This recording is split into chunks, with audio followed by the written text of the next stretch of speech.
Humanities കഫേയുടെ പുതിയൊരു ക്ലാസ്സിലേക്ക് ഏവർക്കും സ്വാഗതം. നമ്മളിപ്പോൾ നോക്കാൻ പോകുന്നത് നമ്മുടെ +2 പൊളിറ്റിക്കൽ സയൻസിലെ ഏറ്റവും അവസാനത്തെ 3 ചാപ്റ്റേഴ്സിൽ നിന്നുള്ള ഇമ്പോർട്ടൻറ്റ് ടോപ്പിക്സ് അല്ലെങ്കിൽ ഇമ്പോർട്ടൻറ്റ് ക്വസ്റ്റ്യൻസിനെ പറ്റിയിട്ടാണ് നമ്മൾ ഇന്നത്തെ വീഡിയോയിൽ പറയാൻ വേണ്ടിയിട്ട് പോകുന്നത്. ഈ 3 ചാപ്റ്റേഴ്സ് എന്ന് പറയുമ്പോൾ നമ്മുടെ ക്രിസ്മസ് എക്സാമിന് നമ്മുടെ 15ാമത്തെ ചാപ്റ്റർ വരെ ഉണ്ടായിരുന്നു, അതായത് UN-ൻ്റെ ചാപ്റ്റർ വരെ ഉണ്ടായിരുന്നു. അതിനുശേഷമുള്ള ലാസ്റ്റത്തെ 3 പാഠഭാഗങ്ങളാണ്. ഇതിനകത്ത് ആദ്യമേ തന്നെ എന്താണ് സെക്യൂരിറ്റി, സുരക്ഷ എന്നുള്ളതൊന്ന് വായിച്ചു വെക്കുക.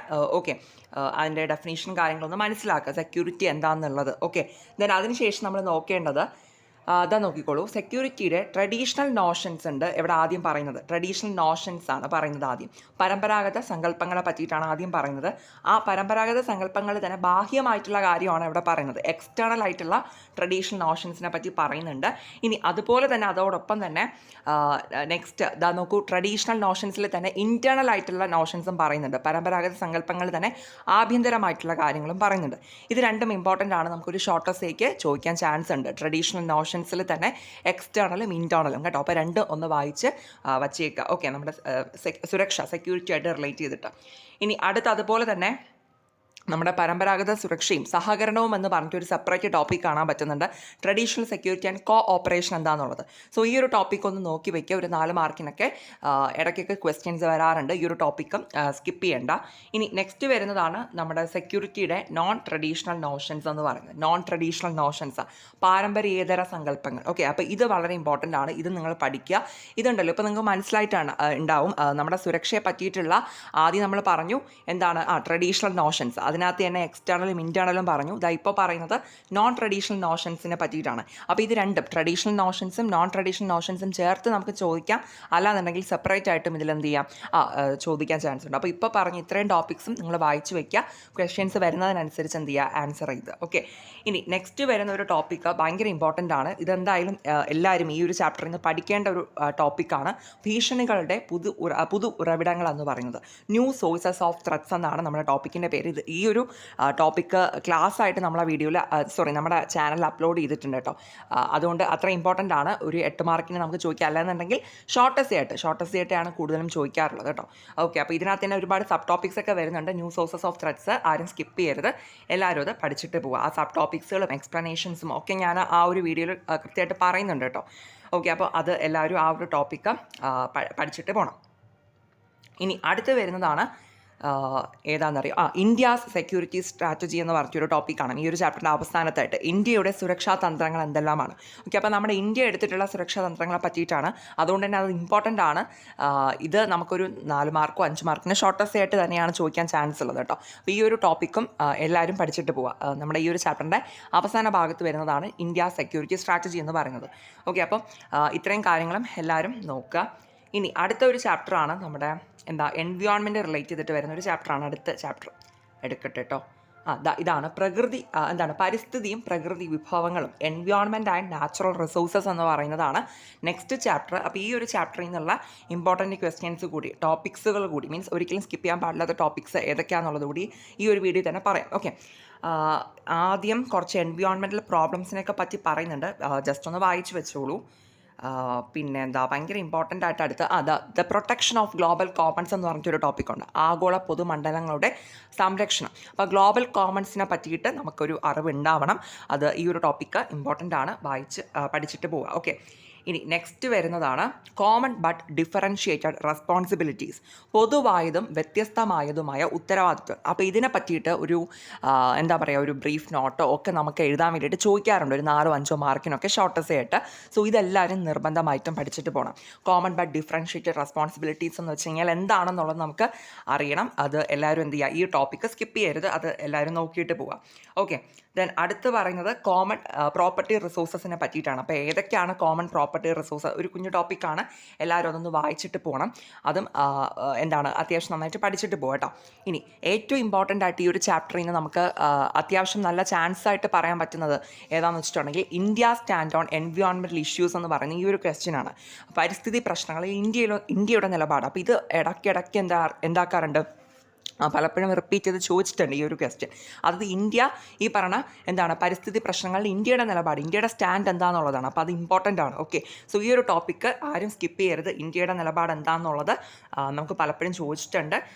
സോ ഇന്ത്യ പല കരാറിൽ ഒപ്പുവെച്ച കാര്യം, ഇന്ത്യ എന്താണ് ഈ ഒരു പ്രശ്നങ്ങളെ പറ്റി പറയുന്നത്, അങ്ങനെയുള്ള കുറച്ച് നല്ലൊരു ടോപ്പിക്കാണ്. അതെല്ലാവരും നോക്കിയിട്ട് പോവുക. ഓക്കെ, പിന്നെ എൻവയോൺമെൻറ്റൽ മൂവ്മെൻറ്റ്സിനെ പറ്റിയിട്ട് പറയുന്നുണ്ട്. അത് ജസ്റ്റ് ഒന്ന് വായിച്ച് വെച്ചാൽ മതിയാവും കേട്ടോ. അപ്പോൾ ഇത്രയൊക്കെയാണ് ഈ ഒരു ചാപ്റ്ററിൽ നിന്നുള്ള ഒരു മിനിറ്റ് ഇതാ ഈ ഒരു കാര്യം കണ്ടോ, ഭൂരാഷ്ട്രീയം എന്ന് പറയുന്നത്, റിസോഴ്സ് ജിയോ പൊളിറ്റിക്സ് എന്നുള്ളത്. ഇതൊരു 2-3 മാർക്കിനൊക്കെ ചോദിക്കാൻ ചാൻസ് ഉണ്ട്. എന്താണ് ഈ geo politics, resource geo politics, ആ ഒരു ടേം എന്താണെന്നുള്ളതൊന്ന് പഠിച്ച് വെച്ചേക്കാം കേട്ടോ.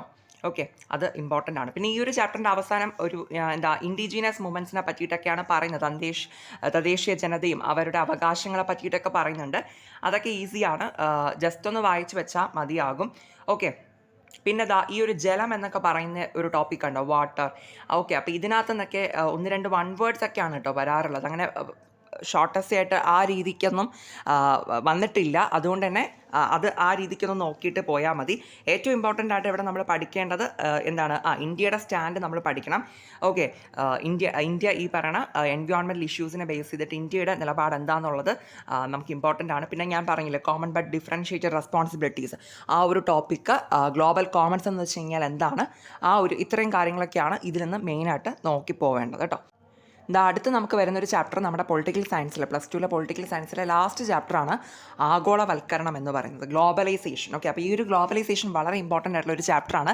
ലാസ്റ്റ് ചാപ്റ്റർ എന്ന് പറഞ്ഞാൽ ആരും സ്കിപ്പ് ചെയ്യരുത്. ഇതിനകത്ത് ഒരുപാട് ഇമ്പോർട്ടൻറ്റ് എസ്സേ ക്വസ്റ്റ്യൻസ് ഒക്കെ വരുന്നുണ്ട്. ഞാനത് പറഞ്ഞുതരാം. നോക്കൂ, ആദ്യമേ തന്നെ എന്താണ് ഗ്ലോബലൈസേഷൻ, ആ കോൺസെപ്റ്റ് എന്താണെന്നുള്ളത്, മീൻസ് ആഗോളവൽക്കരണം എന്താണെന്നുള്ളത് പഠിക്കുക. ആഗോളവൽക്കരണത്തിന് പ്രധാനമായിട്ട് 4 ഫ്ലോസിനെ പറ്റിയിട്ട്, ഓക്കെ, 4 ഫ്ലോസ് ഓഫ് ഗ്ലോബലൈസേഷൻ എന്നൊക്കെ പറഞ്ഞിട്ട് ഇതിനകത്ത് പറയുന്നുണ്ട് കുറച്ച് കോൺസെപ്റ്റ്സ് ഒക്കെ.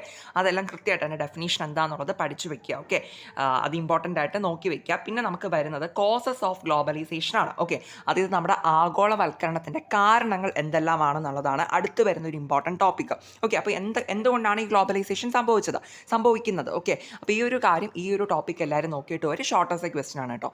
ഒരു 4-5 മാർക്കിന് ചോദിക്കുന്ന ഒരു ഇമ്പോർട്ടൻറ്റ് ക്വസ്റ്റ്യൻ തന്നെയാണ് ഈ കോസസ് എന്ന് പറയുന്നത്. ഇനി അടുത്ത് നമുക്ക് എസ്സേക്ക് ചോദിക്കാൻ ചാൻസ് ഉള്ളതാണ് നമ്മുടെ ഗ്ലോബലൈസേഷൻ്റെ കോൺസിക്വൻസസ്. ഓക്കെ, അതായത് ഇതിൻ്റെ പ്രത്യാഘാതങ്ങൾ എന്തെല്ലാമാണെന്നുള്ളത് നമുക്ക് ചോദിക്കാറുണ്ട്. ഒന്നാമത്തെ പ്രത്യാഘാതം അല്ലെങ്കിൽ ഒന്നാമത്തെ കോൺസിക്വൻസ് ആണ് പൊളിറ്റിക്കൽ കോൺസിക്വൻസസ്, രാഷ്ട്രീയ പ്രത്യാഘാതങ്ങൾ എന്ന് പറയുന്നത്. ഓക്കെ, ഇനി രണ്ടാമത് നമുക്ക് വരുന്നതാണ് എക്കണോമിക് കോൺസിക്വൻസസ് അല്ലെങ്കിൽ സാമ്പത്തിക പ്രത്യാഘാതങ്ങളാണ് അടുത്ത് രണ്ടാമത് നമുക്ക് വരുന്നത്.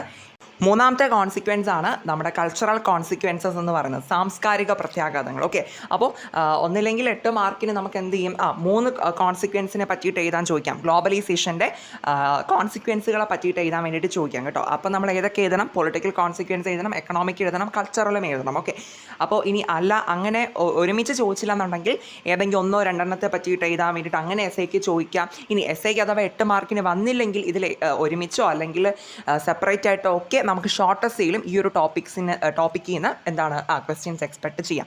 ഓക്കെ, അപ്പോൾ എന്ത് തന്നെ ആയിക്കോട്ടെ, നിങ്ങളൊരു 8 മാർക്ക് കണക്കാക്കി ഈ ഒരു കോൺസിക്വൻസസ് ഓഫ് ഗ്ലോബലൈസേഷൻ, ആഗോളവൽക്കരണത്തിൻ്റെ പ്രത്യാഘാതങ്ങളെ പറ്റിയിട്ട് എല്ലാവരും പഠിക്കുക. 3 സബ് ടോപ്പിക്കുകളേ ഉള്ളൂ, political consequence, economic, cultural. Okay, ഇത് 3 പറ്റിയിട്ട് ഡീറ്റെയിൽ ആയിട്ട് അതിൻ്റെ എക്സ്പ്ലനേഷൻ എല്ലാം കൃത്യമായിട്ട് എന്ത് ചെയ്യുക, പഠിക്കുക കേട്ടോ.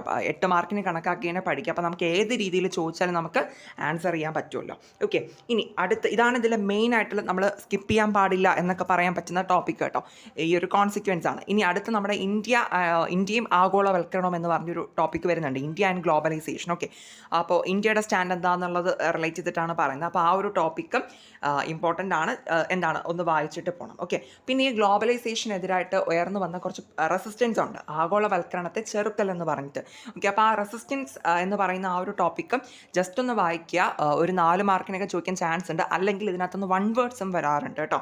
ഓക്കെ, അതായത് ഈ ഒരു നമ്മുടെ ആഗോളവൽക്കരണത്തിനെ റെസിസ്റ്റ് ചെയ്തുകൊണ്ട് പലതരത്തിലുള്ള ഒരു സമ്മിറ്റൊക്കെ വരുന്നുണ്ട്. അപ്പോൾ അതിനെ പറ്റിയിട്ടൊക്കെ നമുക്ക് 1 വേർഡും ചോദിക്കാറുണ്ട്. നിങ്ങൾക്ക് ഈ ഒരു ടോപ്പിക്ക് വായിക്കുമ്പോൾ അത് മനസ്സിലാവും. ഓക്കെ, അപ്പോൾ അതുകൊണ്ട് തന്നെ അതും ഒന്ന് നോക്കിയിട്ട് പോകാം. നമ്മുടെ ഈ ഒരു ചാപ്റ്ററിൻ്റെ ഏറ്റവും അവസാനത്തെ ഭാഗത്ത് വരുന്ന ഒരു ടോപ്പിക്കാണ് ഇന്ത്യയും ആഗോളവൽക്കരണത്തെ ചെറുക്കലും എന്ന് പറയുന്നത്, India and resistance to globalisation. ഇതിനകത്ത് പറയുന്നത് ഇന്ത്യ എങ്ങനെയാണ് ഗ്ലോബലൈസേഷനെ റെസിസ്റ്റ് ചെയ്യുന്നത് എന്നുള്ളതിനെ പറ്റിയിട്ടാണ്. നമ്മൾ നേരത്തെ ഒരു റെസിസ്റ്റൻസ് പറഞ്ഞത് മൊത്തത്തിൽ വേൾഡ് ലെവലിൽ എന്താണ് ലോകരാജ്യങ്ങളെല്ലാവരും കൂടി എങ്ങനെയാണ് റെസിസ്റ്റ് ചെയ്യുന്നത് എന്നുള്ളതാണ് അവിടെ നമ്മൾ പഠിക്കുന്നത് കേട്ടോ. എവിടെ ഇന്ത്യയുടെ നിലപാട് നിലപാടല്ല, ഇന്ത്യ എങ്ങനെയാണ് ഗ്ലോബലൈസേഷനെ എതിർക്കുന്നത് എന്നുള്ളതിനെ ബേസ് ചെയ്തിട്ടാണ് ലാസ്റ്റ് ടോപ്പിക്ക് പറയുന്നത്. അതൊന്ന് നോക്കിയിട്ട് പോവുക, ഇടയ്ക്കൊക്കെ ചോദിക്കാറുണ്ട് കേട്ടോ. ഓക്കെ, ദെൻ എന്തായാലും ഞാൻ ഈ ഒരു ചാപ്റ്റർ നിങ്ങൾ ഒരിക്കലും സ്കിപ്പ് ചെയ്യരുത് എന്ന് പറയാൻ പറ്റുന്നത് നമ്മുടെ എന്താണ് ഗ്ലോബലൈസേഷൻ എന്താണ്, അതിൻ്റെ കോസസ് കാരണങ്ങൾ എന്താണ്, അതിൻ്റെ കോൺസിക്വൻസസ് പ്രത്യാഘാതങ്ങൾ എന്താണ്, അത്രയും കാര്യങ്ങൾ നിങ്ങൾ എല്ലാവരും നിർബന്ധമായിട്ട് പഠിക്കുക. ബാക്കിയുള്ളതൊക്കെ ഒന്ന് വായിച്ച് വയ്ക്കുക കേട്ടോ. പിന്നെ ഇതുപോലെ തന്നെ നമ്മുടെ എന്താണ് ഹിസ്റ്ററിയുടെ ലാസ്റ്റ് ചാപ്റ്റേഴ്സിൻ്റെ ഇമ്പോർട്ടൻറ്റ് ക്വസ്റ്റ്യൻസ് അടങ്ങുന്ന വീഡിയോ ഞാൻ ചെയ്തിട്ടുണ്ട്. ഒന്ന് ആവശ്യമുള്ളവരൊക്കെ ഒന്ന് കണ്ടു നോക്കുക കേട്ടോ അതും. പിന്നെ നിങ്ങൾ എന്ത് ചെയ്യുക, പെട്ടെന്ന് തന്നെ ഈ ലാസ്റ്റ് ചാപ്റ്റേഴ്സൊക്കെ പഠിച്ച് സെറ്റാക്കിയിട്ട് റിവിഷൻ സ്റ്റാർട്ട് ചെയ്യുക ഫസ്റ്റ് ചാപ്റ്റർ മുതൽ. ഓക്കെ, പിന്നെ നിങ്ങൾക്ക് ഇനി എന്തെങ്കിലും ഈ ഒരു വീഡിയോ റിലേറ്റ് ചെയ്തിട്ട് എന്തെങ്കിലും ഡൗട്ട്സോ അല്ലാതെ സജഷൻസോ എന്തെങ്കിലും ഉണ്ടെന്നുണ്ടെങ്കിൽ കമൻറ്റ് സെക്ഷനിൽ അറിയിക്കുക. Thank you.